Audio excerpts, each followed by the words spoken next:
महाराष्ट्रामध्ये महाराष्ट्र, कर्नाटक, त्याच्यानंतर आंध्र, तेलंगणा आणि मध्य प्रदेश या सगळ्या राज्यामध्ये एक आदिवासींची संघटना काम करते.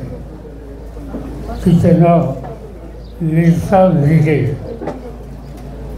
लिसा हा आदिवासींचा एकेकाळचा अतिशय मोठा नेता होता. देशाचं पार्लमेंट जे आहे जुनं, त्या पार्लमेंटमध्ये अनेक मोठ्या लोकांचे पुतळे, त्याच्यामध्ये लिसाचा एक पुतळा बसवला आणि त्यांची एक संघटना गेली अनेक वर्ष काम करते. त्या संघटनेचं वैशिष्ट्य असं आहे की याचं नेतृत्व करणारे सगळे लोक कोणी डॉक्टर आहेत, कोणी इंजिनियर आहेत, हायली क्वालिफाईड आहेत.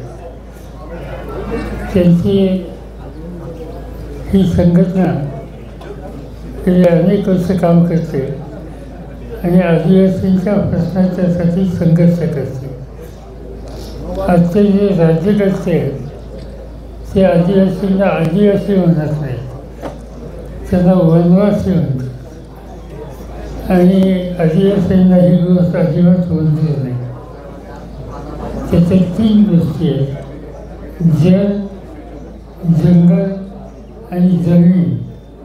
याचे मालक या देशातले आदिवासी आहेत आणि त्यामुळे ते वनवासी आहेत किंवा कळत न कळत बाहेरचे आहेत ते दाखवण्याचा प्रयत्न जो हल्लीच्या राज्यकर्त्यांच्याकडून केला जातो त्याला लिसा ब्रिगेडचा अतिशय विरोध आहे.